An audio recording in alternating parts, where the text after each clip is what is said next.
बिस्मिल्लाहिर्रहमानिर्रहीम। अस्सलाम वालेकुम नाज़रीन कराम, कैसे हैं आप? मैं मुनव्वर मलिक हूँ और आप देख रहे हैं मेरा यूट्यूब चैनल। नाज़रीन कराम, एस्टैब्लिशमेंट का फेवरेट कौन है, पाकिस्तान का अगला वज़ीर आज़म कौन होगा, इस हवाले से बहुत सी थ्योरीज सामने आ चुकी हैं और बहुत कुछ दुबई प्लान के हवाले से भी सामने आ चुका है और बहुत सी चीज़ें ऐसी हैं जिनमें यह सांझे की हंडिया बीच चुराहे फूट चुकी है, क्योंकि अगला वज़ीर आज़म कौन होगा और इस वक्त ताकतवर हलकों का फेवरेट कौन है, इस हवाले से जवाब जो है वो तो आ चुका है, लेकिन किस तरह से सूरत हाल यहीं से ख़राब होगी और ये जो चॉइस है कि किस तरह से नून लीग और पाकिस्तान पीपल्स पार्टी में निगरान वज़ीर आज़म जो बनने जा रहा है, मैं निगरान वज़ीर आज़म की बात नहीं कर रहा, मैं जो अगली मुंतखब हुकूमत आएगी 5 साल के लिए उसमें जो वज़ीर आज़म बनेगा मैं उसकी बात कर रहा हूँ। तो ये चॉइस किस तरह से नून लीग को भी एंटी एस्टेब्लिशमेंट बना देगी और पीपल्स पार्टी को भी एंटी एस्टेब्लिशमेंट बना देगी। और ये बात किसने कही है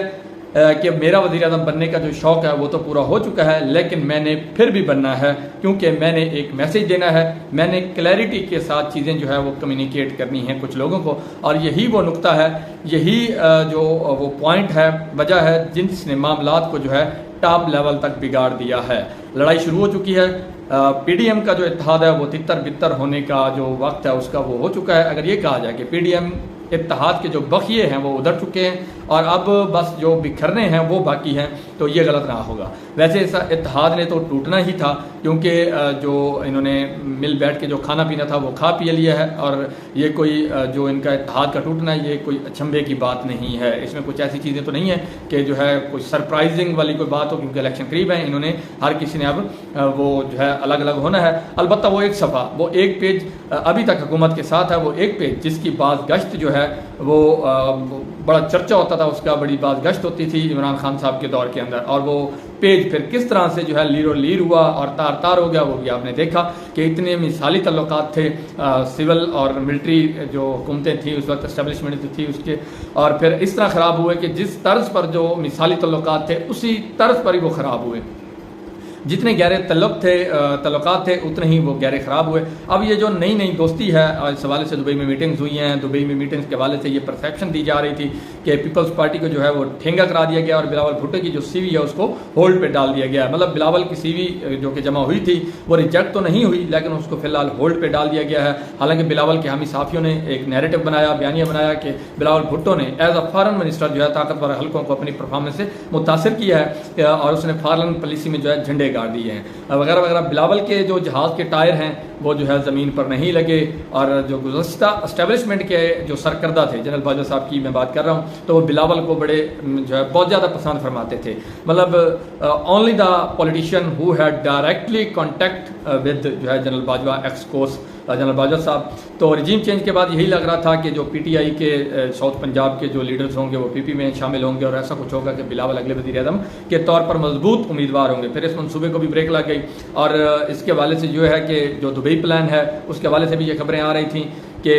नवाज या शहबाज शरीफ जो है अगले वज़ीर आज़म होंगे। तो पाकिस्तान पीपल्स पार्टी ने यह बात वाज़ेह कर दी कि पीपी एक पेज पे नहीं है। मतलब वज़ीर आज़म के हवाले से अभी जो है कुछ वो मामलात हैं। उन्होंने कहा है कि दुबई प्लान में किसी को वज़ीर आज़म बनाने का फैसला नहीं हुआ, हमारा अगला वज़ीर आज़म जो होगा वो तो बिलावल ही है और हम बिलावल को ही वज़ीर आज़म बनाकर रहेंगे। जरदारी साहब भी जो है पीटीआई को मिस कॉल देते रहे और ये मिस कॉल जो है ये पीटीआई की मोहब्बत में नहीं थी, बल्कि ये ताकतवर हल्कों को जो है बावर कराने के लिए, उनको ये बताने के लिए थी कि आप हमें इग्नोर क्यों कर रहे हैं, क्योंकि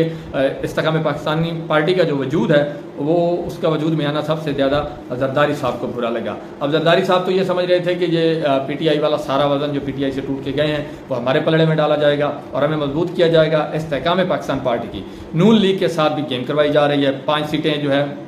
उनको यकीन दहानी करवाई गई है इस्तेकाम पाकिस्तान पार्टी को कि नून लीग उनको 5 सीटें देगी, लेकिन वो 25 से 30 सीटें मांग रहे हैं। मौलाना साहब जो हैं वो इस मामले में जो है उनके साथ शामिल नहीं हैं और वो वाजे भी कर चुके हैं और फड्डा जो है वो सामने आ चुका है। अब असल खबर ये नहीं है, असल खबर अभी जो है वो मैं आपको बताने जा रहा हूँ, क्योंकि बुग़्ज़ इमरान में भी अभी बहुत सी चीज़ें की जा रही हैं, जिनमें शीरी रहमान साहिबा और अता तारड़ की जो प्रेस कॉन्फ्रेंस है जिसमें उन्होंने इमरान खान को यहूदी एजेंट साबित करने की भरपूर कोशिश की। और अगर देखा जाए तो कौम भी देख रही है और समझ भी रही है कि इस वक्त क्या कुछ हो रहा है और क्या कहा जा रहा है। और एक और बात है वो जो इस वक्त की जा रही है वो ये है कि मरियम नवाज़ ने अपनी वज़ीर आज़म वाली CV जो है वो वापस ले ली है सिलेक्शन सेंटर से, और उन्होंने अब उस CV में कुछ तब्दीलियाँ करके उस CV को वज़ीर आला पंजाब के लिए जमा करवा दिया है। मतलब अब उनको समझ आ गई है कि 1 in hand is better than 2 in bush, मतलब जो भी हाथ में आ रहा है वो तो रखो ना, फिर बाद की बात में देखी जाएगी, कुछ तजर्बा भी बन जाएगा। और अगर ये वज़ीर आला बन गई तो फिर ये जिस तरह से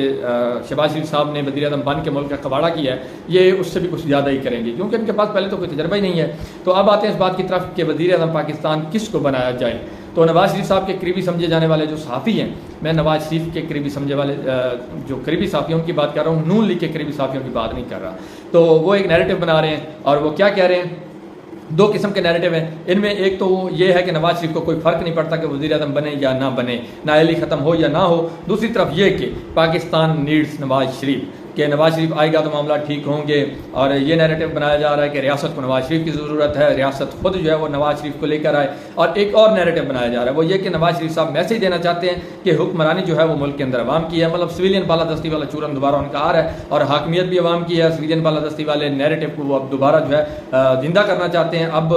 जो है वो नवाज़ शरीफ साहब ये मैसेज दे रहे हैं, वो ये कह रहे हैं कि मैं चौथी बार जो है ज़िद में सिविलियन सुपरमेसी की खातिर वज़ीर आज़म बन के दिखाऊंगा। ये वो ख्वाहिशें हैं जो अब उनके सामने आ रही हैं। उन्होंने मीटिंग के अंदर भी बयान दिया है कि मेरा तो वज़ीर आज़म बनने का जो शौक़ है वो पूरा हो चुका है, मैंने क्या करना है अब वज़ीर आज़म बन के, लेकिन जो है मैं वज़ीर आज़म बनूंगा और फिर बताऊंगा कि मैं चौथी बार वज़ीर आज़म बन गया हूँ, देख लो। अब शहबाज शरीफ साहब की बात करें तो उसको जो है एस्टेब्लिशमेंट ने कई बार इस्तेमाल करने की कोशिश की, बड़े भाई के ख़िलाफ़ जो है करने की कोशिश की, बड़े भाई के ख़िलाफ़ जो है उनको रिप्लेसमेंट के तौर पर जो है यूज़ करने की कोशिश की, लेकिन शहबाज शरीफ साहब जो है वो डटे रहे और भाई को उन्होंने धोखा नहीं दिया। जो बात उनकी अच्छी है वो अच्छी है, तो उसका साथ उन्होंने, भाई का साथ नहीं छोड़ा। लेकिन इस वक्त तक जो है ये तब की बात कर रहे हैं जब तक जो है आप ये कह लें कि जो लहू है उनके मुंह को नहीं लगा था, मतलब वो वज़ीर आज़म नहीं बने थे, वो शेरवानी उन्होंने नहीं पहनी थी, और ये पता ही नहीं था कि वज़ीर आला और वज़ीर आज़म के टशन में कितना फ़र्क होता है, ज़मीन आसमान का फ़र्क होता है। तो उस वक्त तक तो ये चीज़ें जो है उनको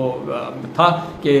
वो ज़ाहिरी बात है ना कि नशा जब करना शुरू होता है तो तब बंदे को पता चलता है कि नशे में कितना मज़ा है, और नशे की जब लत लगती है तो उसके बाद ही फिर चीज़ें जो है वो बहुत कुछ चेंज होती हैं। अब शहबाज शरीफ साहब जो है इस वक्त मजबूत कैंडिडेट हैं वज़ारत उज़्मा के तौर पर। जिस तरह बाजवा साहब ने कहा था कि शहबाज शरीफ की जो है मैंने एक दफ़ा आधा घंटा बेइज्जती करता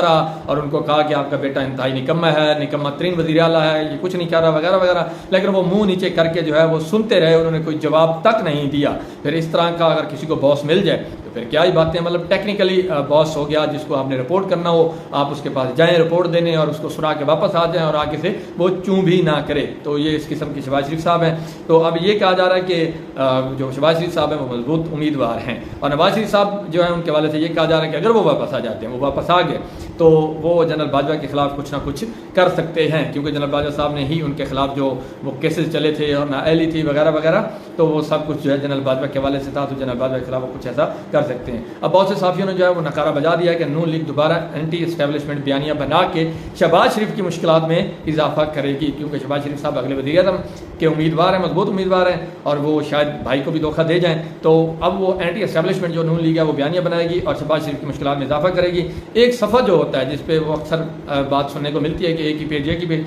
वो लीर करेंगे ये नून लीग वाले, और फिर देखें कि क्या होता है। और शहबाज शरीफ साहब जो है फिर वज़ीर आज़म बनते हैं, यानी इसी तरह जो है पाकिस्तान पीपल्स पार्टी वो भी इसी तरह करेगी और एंटी एस्टेब्लिशमेंट बयानियाँ बना के अवाम में जाएंगे, क्योंकि अवाम अब जो है सब कुछ देख रही है, समझ रही है, और बहुत सी चीज़ें जो है वो अवाम के सामने क्लियर भी हो चुकी हैं। खुश रखें मेरे चैनल को सब्सक्राइब करें, वीडियो को लाइक करना ना भूलिएगा। अल्लाह हाफ़िज़।